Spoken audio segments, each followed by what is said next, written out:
Baroff, who has been doing just tremendous work covering the story. Jacob, thanks for being with us tonight. Rachel, thank you so much for having me. I know you've spoken to a lot of residents from evacuation zones in the past few days. Can you give us a sense of what proportion of people, how many of the people you're talking to actually know the status of their homes right now? Oh, I think that the assumption for most people, Rachel, is that their homes are gone. I grew up here in Pacific Palisades. This was a Ralph's supermarket. This was one of the two supermarkets that me and my mom and my family used to go to. Pacific Palisades and Altadena, for that matter, but really here in the Palisades, this community has effectively been wiped off the map of Los Angeles. This is a city that is a patchwork of communities, and the Palisades is one of them. And it has essentially ceased to exist. We're talking about 5,400 structures, largely homes, that are gone. And it is an incredibly eerie feeling to be here tonight. The power is still out in the Palisades. If these TV lights weren't here, it would be pitch black. And first among the concerns are what's going to happen over the course of the next day or so with these winds picking up. More than anything, there is an incredibly enormous recovery effort that has to take place and has to begin right now. And I talked to Governor Newsom yesterday. He said it's going to take 9 to 12 months alone just to clear the debris, the environmental remediation before they can even start building here.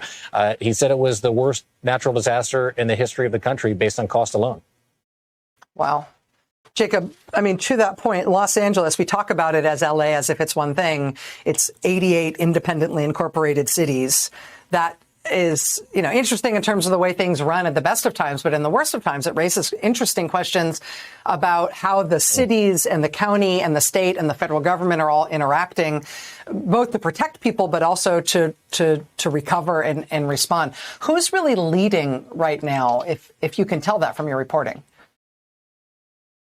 Yeah, it's a great question. The city alone is over 400 square miles, and there are 4 million residents within it. But LA County is the most populous county by population in the nation, with more than 12 million people. It's run by a board of supervisors. And the city, of course, is run by LA Mayor Karen Bass, who is getting an incredible amount of criticism here. She's come back from this international trip and briefed people almost on a daily basis, but you haven't seen her much out and about. At least we requested to talk to her tonight for you on the Rachel Maddow Show, and they didn't get back to us.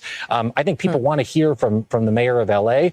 They want to hear from the governor, who has been out on the streets. But there are many questions yet to be answered. And obviously, the federal government is going to play an enormous role here, too. President Biden has committed this 100% disaster recovery for 6 months.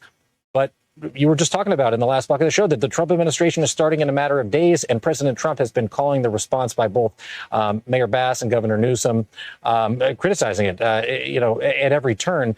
What is he going to do? Is he going to step up, and is he going to provide additional aid? This is something on the scale of which I think we haven't really seen before, and it is going to require sort of a multi-jurisdictional. During the fire itself, there were fire agencies and first responders all throughout California, actually from Canada and Mexico as well.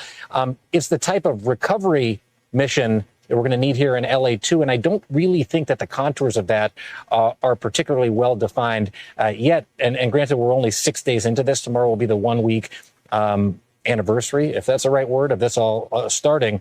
But this is going to be a project. Governor Newsom calls it a Marshall Plan for Los Angeles. We don't even know what that looks like yet.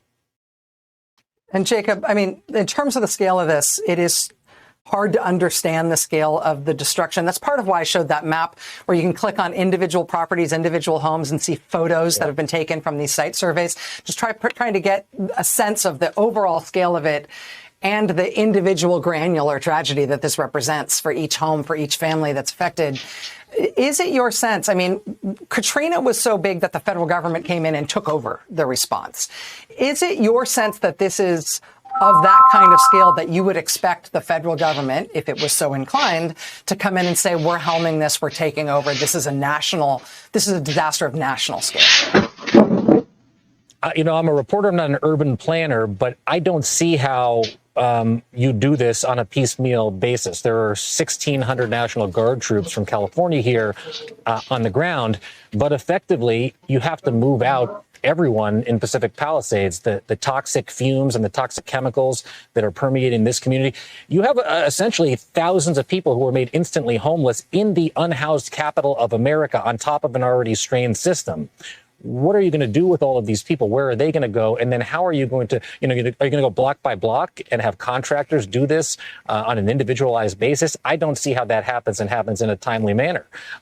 They have got to clear these communities out, remediate them, make sure they're environmentally safe to go back in, make sure that the building materials are all up to par, that a fire like this doesn't happen again, and bring back a community. The Palisades alone has 23,000 people. How do you do this without the federal government? And I don't think that we know, again, the answer to that question tonight, Rachel. NBC's own Jacob Soboroff in his hometown of Pacific Palisades. Jacob, I know this has been a 24/7 around the clock and very emotional beat for you. Thanks for being here with us tonight, my friend. I really appreciate it.